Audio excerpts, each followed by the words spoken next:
नमस्कार दोस्तों, मैं हूं केपी चौधरी और आप देख रहे हैं बैक हॉरर। दोस्तों, आज की जो ये घटना है ये मेरे साथ शेयर की है लखनलाल शर्मा ने, जो कि राजस्थान के एक छोटे से गांव के रहने वाले हैं।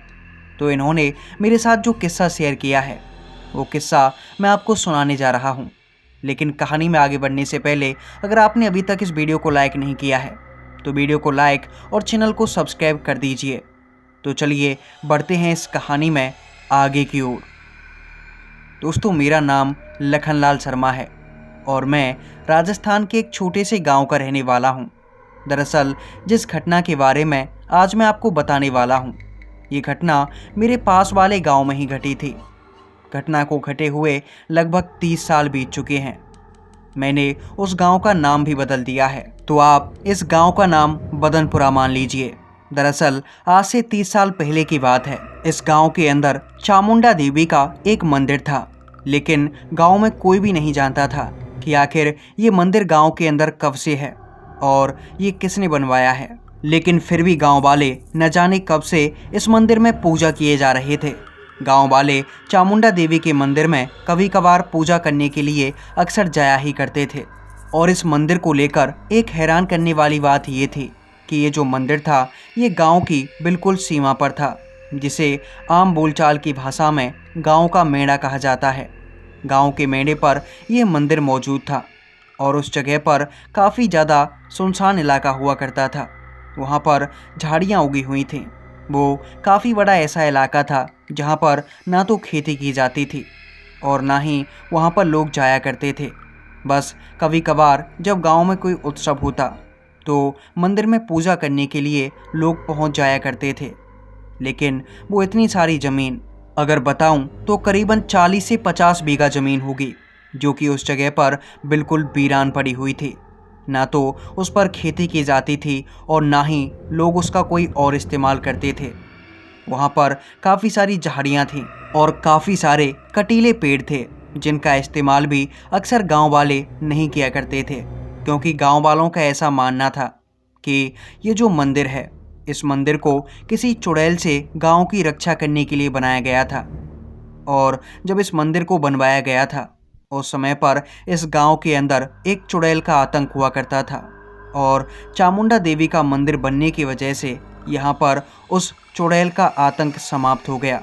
गांव वालों की ये धारणा थी, हालांकि कोई इसके पीछे की सच्चाई तक नहीं जानता था कि ये बातें कितनी सच्ची हैं और कितनी झूठी।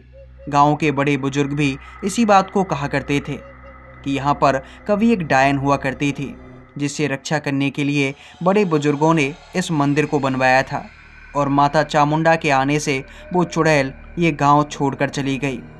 ये किस्से कहानियाँ उस गांव में प्रचलित थे, लेकिन हकीकत कोई नहीं जानता था।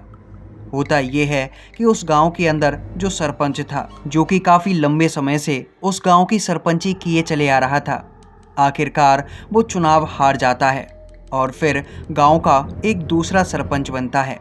लेकिन ये जो दूसरा सरपंच था, शुरू से ही इसकी निगाह उस जमीन पर थी जिस जमीन पर वो मंदिर मौजूद हुआ करता था। आखिर हो भी क्यों ना, लालच चीज़ ही ऐसी होती है और यहाँ तो 40 से 50 बीघा जमीन का सवाल था। उस सरपंच ने उस पर अपना अवैध कब्जा जमा लिया। उस सरपंच ने शहर से काफ़ी सारी मशीनें मंगवा लीं, जिनसे वो इस जगह पर खेती कर सके।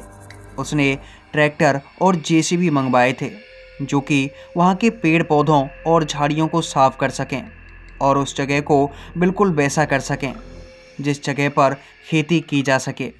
लेकिन उस सरपंच के लिए सबसे बड़ी मुश्किल की बात ये थी कि गांव वालों को जैसे ही पता चला कि गांव का सरपंच चामुंडा देवी के मंदिर को तोड़कर उसके आसपास की ज़मीन को हड़पना चाहता है, तो गांव वाले उसके विपक्ष में खड़े हो गए और उन्होंने उसके हर काम में अड़ंगे लगाना शुरू कर दिया।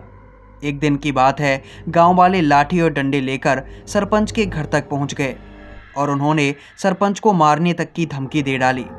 इस बात से सरपंच काफ़ी ज़्यादा गुस्सा हो गया। दरअसल पहले तो सरपंच का बस यही प्लान था कि उसे मंदिर के आसपास की ज़मीन को हड़पना है। उसका मंदिर को तोड़ने का कोई प्लान नहीं था। लेकिन अब उसने गांव वालों से चिढ़कर सबसे पहले यही योजना बनाई कि मैं सबसे पहले उस मंदिर को ही तोड़ डालूंगा। और इसीलिए उसने एक रात काफ़ी सारे लोगों को बुलाया जो कि पास के ही गांव से आए हुए थे। वो सभी लोग अपने हाथों में लाठी डंडे लेकर और मंदिर को तोड़ने की सामग्रियां लेकर आए थे। सरपंच और वो लोग मंदिर को तोड़ने के लिए रात में उस मंदिर के पास पहुंच गए और इसके बाद उन्होंने एकाएक करके उस मंदिर को तोड़ डाला। जब सवेरा हुआ और गांव वालों ने देखा तो पता चला कि वहां पर मंदिर मौजूद ही नहीं था। चामुंडा माता की जो मूर्ति थी वो मूर्ति वहां से गायब थी और मंदिर का भी हाल काफ़ी ख़राब हो रखा था। मंदिर की दीवारें तहस नहस हो रखी थीं। ये देखकर गांव वालों ने अपने सर को पकड़ लिया। गांव वाले इस चीज़ से काफ़ी गुस्सा हुए और वो सीधा सरपंच के घर गए। उन्होंने सरपंच को काफ़ी बुरी भली सुनाई। उन्होंने सरपंच से कहा कि अगर गांव में अब कुछ भी होता है तो इसके जिम्मेदार बस तुम होगे और हम तुम्हें उस मंदिर वाली ज़मीन पर कब्जा भी नहीं करने देंगे। सरपंच ये बात सुनकर थोड़ा सहम गया क्योंकि गांव वाले सरपंच को मारने तक पर उतारू हो चुके थे। इसके बाद जब सरपंच ने गांव वालों को इतने ज़्यादा गुस्से में देखा तो उसने गांव वालों से कह दिया कि मैं अगले 2-3 दिनों के अंदर ही ये मंदिर बनवा दूंगा और आप मुझे माफ़ कर दीजिए। गांव वाले सरपंच की इस बात को सुनकर अपने अपने घरों पर आ गए, लेकिन गांव वालों को क्या पता था कि सरपंच की एक गलती पूरे गांव को तहस नहस कर डालेगी। और उसी रात से उस गांव में शुरू होता है मौत का नंगा नाच। दरअसल जब गांव वाले अपने अपने घरों पर आकर सो गए तो गांव वाले बड़े ही आराम से सोए हुए थे कि तभी गांव के एक बूढ़े आदमी को किसी के चलने की आवाज़ सुनाई देती है। ये आवाज़ ऐसी थी कि मानो कोई बूढ़ी औरत है जो कि चलकर गांव के अंदर आ रही है। उस बूढ़े आदमी ने जब ये आवाज़ सुनी तो उसने उस आवाज़ की तरफ देखा और दिखाई दिया कि वाकई में एक बूढ़ी सी औरत अपने हाथ में एक डंडा लिए गांव के अंदर चली आ रही थी और वो धीरे धीरे करके गांव के अंदर आ गई। वो बूढ़ा आदमी उस औरत को देखे जा रहा था और उसके देखते ही देखते वो बूढ़ी औरत एकदम से उसके पास आ गई और फिर उसके पास आकर अचानक से गायब हो गई। जब उस बूढ़े आदमी ने ये सब देखा तो वो बूढ़ा आदमी काफ़ी ज़्यादा डर गया और वो चीखने चिल्लाने लगा। उसके चीखने की आवाज़ सुनकर गांव वाले उसके पास आ गए और फिर गांव वालों को उसने अपने साथ घटी हुई इस घटना के बारे में बताया कि गांव के अंदर अभी अभी एक बूढ़ी औरत आई थी। मैंने इससे पहले उस औरत को गांव के अंदर कभी नहीं देखा और वो एकदम से मेरे पास आ गई। वो बिल्कुल मेरे चेहरे के सामने खड़ी हुई थी और फिर एकदम से गायब हो गई, पता नहीं कहाँ चली गई। उस बूढ़े आदमी की बात को सुनकर गांव वाले भी डर गए और इसके बाद गांव वाले एक जगह पर इकट्ठा हो गए। गांव के कुछ नौजवान हाथों में लाठी डंडे लेकर एक जगह पर बैठे हुए थे और फिर से बाकी के गांव के लोग सोने के लिए अपने अपने घरों के अंदर चले गए। लेकिन अगली सुबह सवेरा होते ही जब गांव वाले अपने अपने घरों से बाहर आए तो उन्होंने देखा कि गांव में लाशें पड़ी हुई थीं और ये लाशें उन्हीं 4-5 लड़कों की और उस बूढ़े आदमी की थी जो कि रात के समय में गांव के बाहर बैठे हुए थे। गांव वाले ये देखकर काफ़ी ज़्यादा डर गए। ये नज़ारा वाकई में काफ़ी डरा देने वाला था। गांव वालों को ये समझ नहीं आ रहा था कि आखिर इन्हें मारा तो मारा किसने। इसके बाद गांव वाले सोचने लगे कि आखिर इनको मारा किसने होगा। अगर इन्हें कोई चोर या लुटेरा मारता तो इनके चीखने चिल्लाने की आवाज़ें गांव वालों को ज़रूर सुनाई देती। लेकिन कहीं इन्हें किसी चुड़ैल ने तो नहीं मारा। जो औरत रात में इस बूढ़े आदमी को दिखाई दी थी, कहीं वो कोई चुड़ैल तो नहीं थी।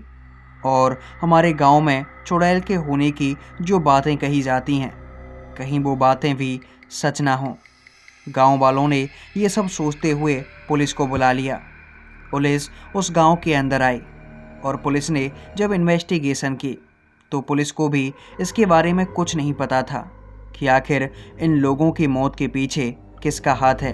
दरअसल उन गांव वालों की मौत ही इतनी अजीब तरीके से हुई थी जिसे देखकर किसी की भी रूह कांप जाए।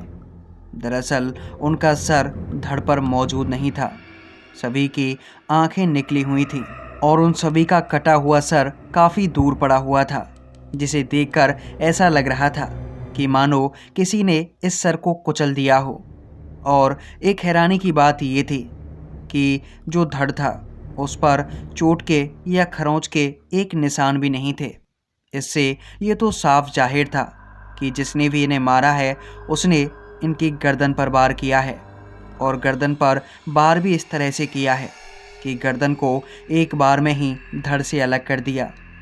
ये सोचकर गांव वालों को लग रहा था कि ये ज़रूर किसी चुड़ैल या डायन का ही काम हो सकता है। इसके बाद जब पुलिस गांव से चली गई तो गांव वाले सरपंच के पास गए, और सरपंच के पास जाकर गांव वालों ने सरपंच की जमकर धुलाई की।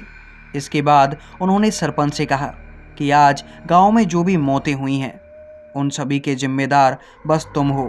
तुम ही ने उस चामुंडा माता के मंदिर को गांव से दूर किया है, और उस मंदिर के टूटते ही जिस चुड़ैल के बारे में हमारे बड़े बुजुर्ग बताया करते थे वो चुड़ैल गांव के अंदर वापस आ चुकी है।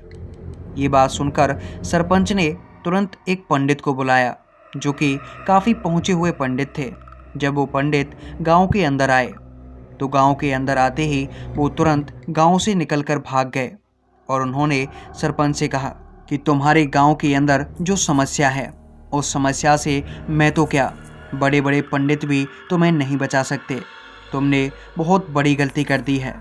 ये सब कहते हुए वो पंडित गांव से बाहर निकल गए।